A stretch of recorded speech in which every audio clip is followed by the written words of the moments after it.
Hey everyone, welcome back. I'm Elder James T. Moss. I am your teacher and the author of the book Familiar Pitfalls, Falling into Familiar Pits. These lessons are inspired by the book and have been, they're included in the book, which is here. Okay, this is, when you go purchase the book, this stripe won't be there. This is just for me because this is my proof copy Mm, as the artist. I mean, the author. I'm sorry. All right. So this book, I'm not teaching from the book, but what I am teaching can be found in the book. Okay, and it's not all inclusive. So this book covers a lot more than what these videos are covering, but these videos are giving you food to grow on now so that you can sit and dine later here. All right. So you can find this on Amazon. Okay. It's on Amazon. You can look up Familiar Pitfalls, the title, and you can look up my name, which is Elder James T. Moss Sr. Okay. You can search it for by either way. And it's available in hardback, paperback, and ebook, okay, for your Kindle. If you're interested in the audio version, the audio book can be found on 11 Labs, okay? So, hey, there's no excuse. You can listen to it, you can read it, what if you could have it digital, you can have it in handheld, it's out there for you. So what I want to do here is I want to invite you to let me know what's going on. How how are you receiving the lessons? Are they working for you? Are you learning anything? Hey, we're going into our fourth lesson. Have you been able to pick up any nuggets for your life? Is there a testimony behind what's going on with you in the lessons? I'd like to hear about it. I want to know about it. Inbox me, leave a message, find a way. I respond, and we can talk about it. We can share, we can discover, we can build up and expound on this, okay? Because this is not just a right now issue, but it's a lifetime issue of dealing with familiar pitfalls. Okay. And so, um, we're going to get into lesson four. All right. Lesson four is entitled The Lie of One More Time.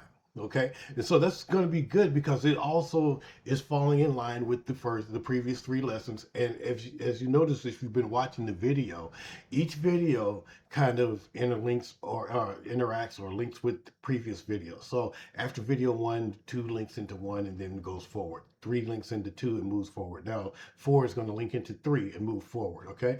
And so by the time we get to 10, we're going to have a complete understanding just from the videos of what to expect, the language of the book, and hope that hey, you know what I thought was once impossible to get past. Hey, I feel empowered. I feel that hey, the war is not lost. The battle is not lost. I can do this. All right, so now we're coming back to to the familiar pitfalls, falling into familiar pits. Okay, in our last lesson, we talked about why the familiar pit can sometimes feel comfortable. All right. So today, what we're going to do is we're going to move from comfort of the familiar to the permission we give ourselves to return. See, so the question for this lesson is what lie gives me permission to go back? Hmm. See, this is an important question because many people do not return to old patterns by accident. Somewhere they fall, before the fall, there's usually a thought, mm, an excuse, a feeling, a lie that makes the return seems reasonable. Okay, it makes it seem like it's okay to go back to that. Okay, but before the feet go back, the mind usually makes room. Okay, so before the behavior repeats, the heart often gives itself permission. One of the most dangerous lies connected to familiar pits is the lie of one more time. You see, it says, I will only do this once, or I can handle it now, or this will be the last time, or it will not affect me like it did before. Huh? See, that lie is dangerous because it does not sound like open rebellion. It sounds controlled. It sounds temporary. It sounds like A person who believes they are still in charge, okay? But when something has already proven it can pull us into a pit, we should not treat it like it has no power, all right? One more time becomes dangerous because it gives us permission to return to something God has already been delivering us from. Ah, see, James chapter 1, verses 14 and 15 is going to show us how sin has a process. And it reads as this: But every man is tempted when he is drawn away of his own lust and enticed. But when lust hath conceived, it bringeth forth sin. And sin, when it is finished, bringeth forth death. Now, check this out. James, he shows us that sin has a process, okay? One, a person is drawn away. Two, they are enticed. Three, desire conceives. Four, sin is produced. And five, sin begins producing death. Okay, so now that means the fall does not begin when the action becomes visible. Something has already been working inwardly before anyone else could see it outwardly. All right. The lie of one more time works because it tries to make the beginning of the process feel less harmless. Okay. All right. So most repeated falls do not begin with the fall itself. Okay. They begin with an inward conversation. Huh? A person starts reasoning with the thing that they should be resisting. Okay. They start explaining why this time is different. They start lowering the seriousness of what once damaged them. Okay, they start remembering the pleasure and minimizing the consequences. Huh? It's that inward conversation. That's the flesh saying, "Oh, let me go and negotiate with you. Let me reason with you. Let me give you some fleshly logic here." All right. So that is why we have to pay attention to the conversation that goes on in the heart. Okay. If the enemy can get me to agree with the lie, he does not have to force me into the pit. I want to say that again. If the enemy can get me to agree with the lie, he does not have to force me into the pit. You see, he only has to make the pit seem acceptable again. All right. So the lie of one more time is especially dangerous because it often borrows from truth and then twists it. Huh? Let me give you an example here. God is merciful. God is real. The Lord will forgive me. Now, all of these things are true, but mercy was never given so I could plan another fall. Hmm? See, grace was never given so I could negotiate with bondage. Oh, forgiveness was never given so I could become comfortable returning to what Jesus died to deliver me from. So when truth is used as an excuse for disobedience, truth has been twisted into permission. Huh? And once permission is granted inwardly, the old pattern starts looking possible again. Ah, ooh. So listen, there's a difference between stumbling in weakness and scheduling a pattern. Huh? See, there's a difference between being overtaken and giving myself permission. Huh? See, there's a difference between falling and making room to fall. All right. I hope that you see where I'm going with this. All right. And so this is where honesty becomes important, extremely important. Sometimes we say, I don't know how I ended up back here. Hmm?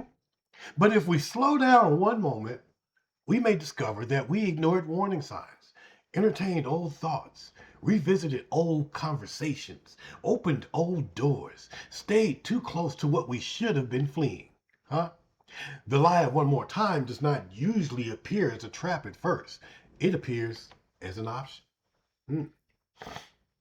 You see, the danger of one more time is that it is rarely just one more time. All right. See, it can revive an appetite that was weakening. It can reopen a door that obedience was closing. It can strengthen a chain that grace was breaking. It can give shame another opportunity to speak.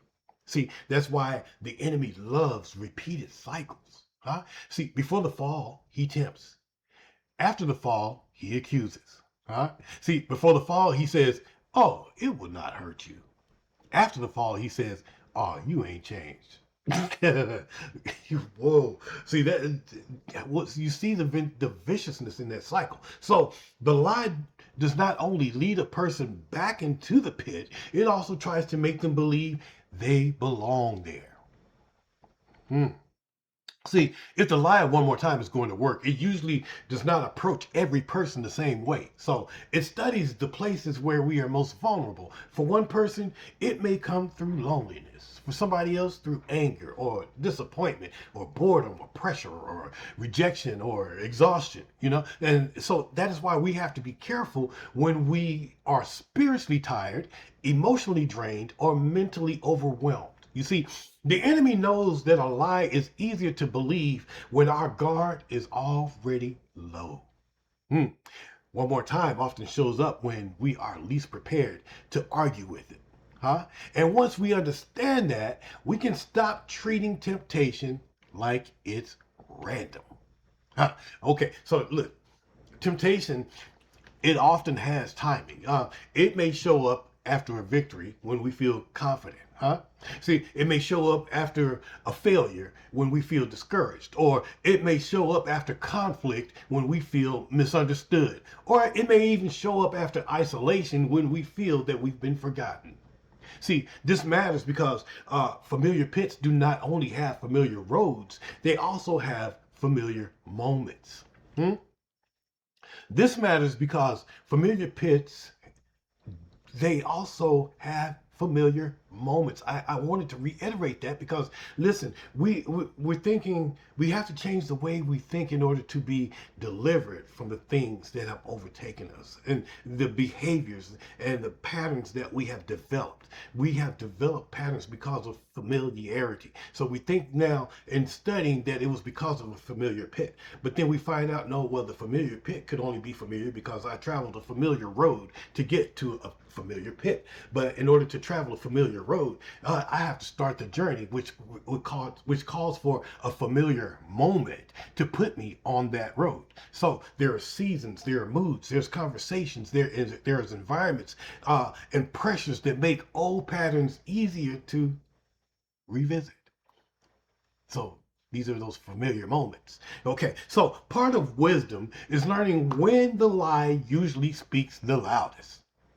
So if I know when I am most likely to listen, I can prepare before the conversation begins. All right, because the goal is not only to recover after the fall, the goal is to recognize the lie before it receives permission. Hmm? See, one of the ways the lie gives permission is by convincing us that this time is different. It says, you are stronger now. You know where the line is now. You didn't know it before, but you know now. You know how far you can go. You can stop it before it goes too far, okay? You have more control than you used to have. Before, you know what you're dealing with now. But this is where we must be honest. If something has repeatedly pulled me into bondage, I should not prove my strength by moving closer to it. I prove growth by respecting what I know can weaken me. All right? Spiritual maturity does not need to stand beside the edge just to prove it would not fall. All right? Sometimes the wisest evidence of strength is distance. Huh? See, and distance becomes necessary when closeness keeps producing compromise. So the wisdom is that if you keep getting close to it, and the closer you get to it, you start to compromise. The obvious thing is that you need to move away from it so that you don't have the space for compromise to take place. Ah, all right, okay. Let me get back here to my notes. Okay. See, sometimes people mistake the distance equals fear. No. Okay. They think if I avoid this person, this place, this conversation, or this pattern, maybe I am not really free. See, but distance is not always fear. See, scripture tells me that when temptation shows up, God is faithful to provide a way of escape. Don't be punked into sinning or and falling to the same sins over and over. All right. Sometimes distance is wisdom. Hmm? A recovering person does not have to keep visiting the place that kept feeding the addiction. A healing person does not have to keep reopening the conversation that keeps reviving the wound. A delivered person does not have to keep entertaining what God has already exposed. You see where I'm going with this, right? See, freedom is not proven by playing with the chain, okay? Freedom is proven by walking away from what once kept me in bondage, what once held me, what once restrained me. All right. And once I understand that, I stop asking, how close can I get without falling? But rather, I start asking the question, why do I still want to get close? Why do I want to get close to that? For those of you who are old enough to have had bad relationships, and I know that, maybe, I'm in a select few, but, I've been in some bad relationships. Okay.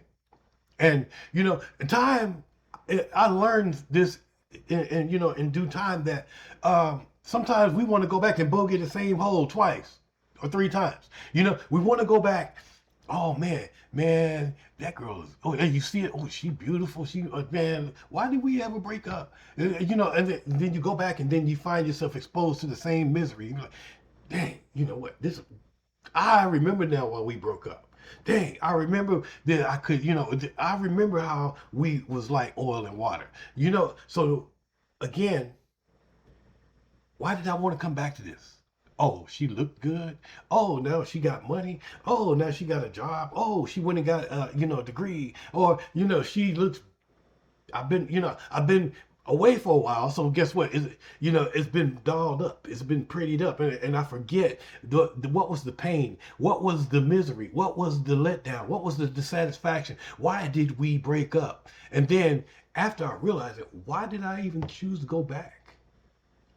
Okay, why did I still want to get close? And that's what we're saying to the pits in our lives. That's what we're saying to the sin in our lives that keeps dragging us back into the same hole and making us feel that we're starting over from ground zero once again. All right. So that deeper question matters because every excuse usually has a desire beneath it. Hmm?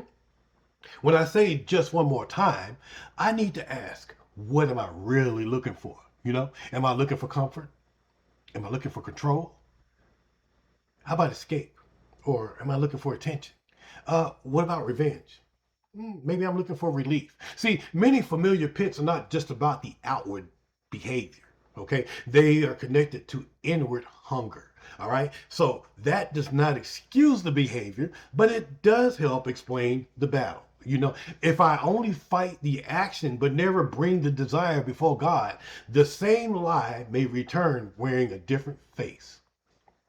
See, so deliverance must go deeper than stopping the act. All right. It must also bring the appetite into the light.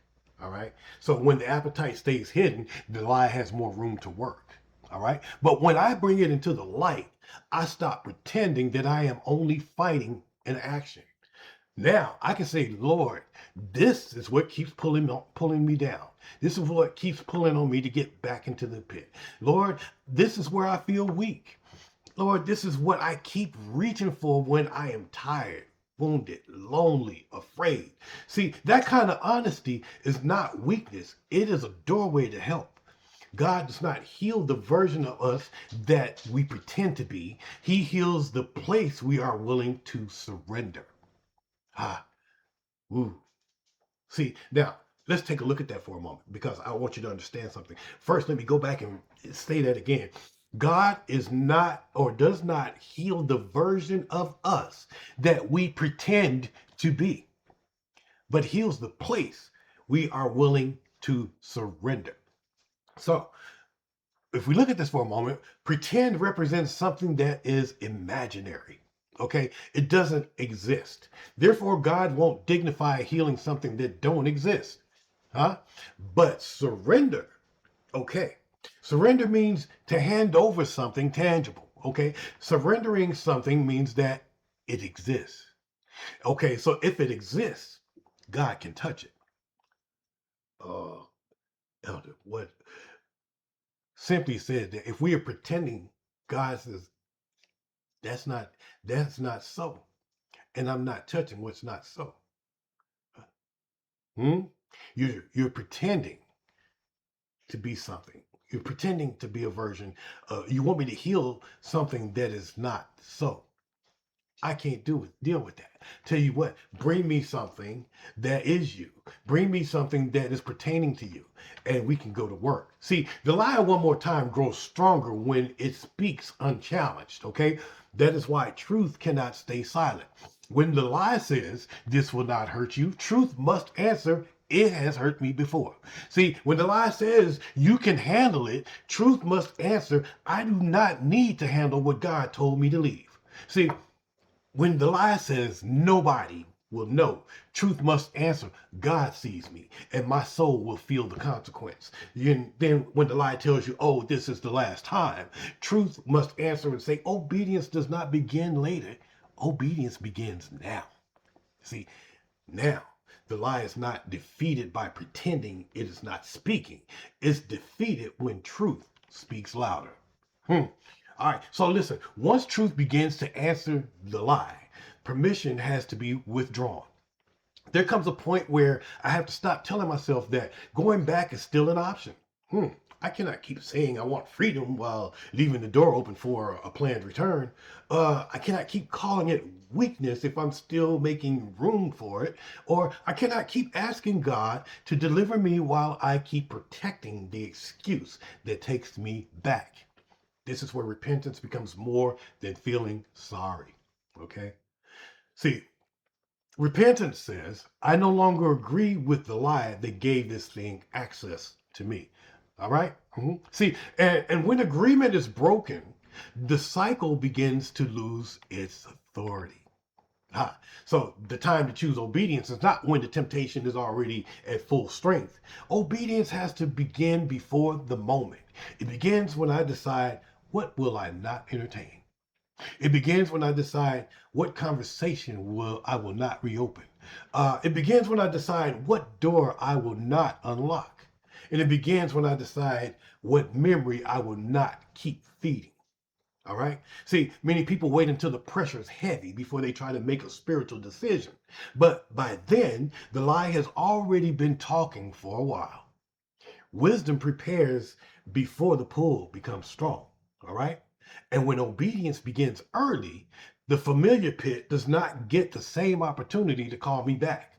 It is enough to reject the lie uh, to an extent, but really, in all actuality, it's not enough to reject the lie completely if you're looking for complete freedom and deliverance. I have to replace it with truth. Okay, so rejecting it is not just going to be enough. Okay, but hey, rejecting it is a start. But we have to understand that for every start, there has to be a completion. So when the lie says just one more time, the truth says this is the time I choose obedience. When the lie says you can handle it, the truth says I do not need to handle what God told me to leave. When the lie says you will stop after this, truth says delayed obedience is still disobedience. And when the lie tells you it would not matter, truth says my soul matters, my witness matters, and my obedience matters. See, then the lie loses strength when truth becomes the answer that I rehearse. Huh? Because whatever I rehearse inwardly will eventually shape what I choose outwardly. Huh? The way back is not forward. Huh? It's not moving you forward when you go backwards. See, the familiar pit may call my name, but it cannot give me my future. It may remind me of what I used to do, but it cannot tell me who God is making me. It may comfort for a moment, but it cannot produce freedom. It may promise relief, but it cannot give peace. See, this is why I cannot keep measuring my next step by what feels familiar. The old pattern may know my past, but it does not have authority over my future. If God is calling me forward, then I cannot keep treating backwards as an option. The lie one more time must be answered with a settled decision. I am not going back just because the pit still knows how to call me. Hmm? So the question we must sit with is this, okay? What lie have I been believing that keeps me giving permission to return? Okay? Not just what did I do, not just where did I fall, not just who was involved, But what did I believe before I went back? Hmm? Did I believe I could control it? Did I believe it would not cost me anything? Did I believe that this time would be different somehow? Uh, did I believe grace made it safe to continue? Huh? Or did I believe I could delay obedience and still remain spiritually unharmed? Hmm. See, the pattern will not fully break until the lie is fully exposed. Huh? Because what remains hidden keeps speaking. But what is brought into the light can finally be surrendered. Uh-huh. So as we end this one, because this is a powerful one on the lie of one more time. I want the lie of one more time. See, I want you to understand is that the lie of one more time wants to keep the familiar pit alive. Okay, it wants to keep the door cracked. It wants to keep the excuse protected. It wants to keep the old appetite fed. But today, we are not just asking God to forgive another fall. We are asking Him to expose the lie that keeps giving the fall permission. Lord, show me where I have been agreeing with what you are trying to deliver me from.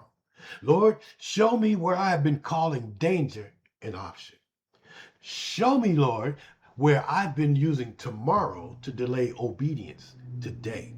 Huh? See, and give me the grace to withdraw permission, answer the lie with truth, and walk forward without negotiating the pit behind me. Because one more time is not worth another chain. And what God is calling me into is greater than what keeps trying to call me back. Huh? All right. Hey, look, that wraps it up for lesson number 4, the lie of one more time. I truly hope that it inspires you. I hope that it motivates you. I hope that it lets you see that, hey, how this thing operates, how sin operates, the pitfalls that are created by our sins and our willingness to communicate and negotiate with sin and those types of things. And the things that keep bringing us back to places where we thought it was going to give us pleasure, but we end up in misery. We end up in shame. We end up in bad places. I hope that this empowers you to say, hey, it's time to step out of the pit and walk away. Until our next lesson, God bless you, God keep you. And as I always tell my students, keep studying.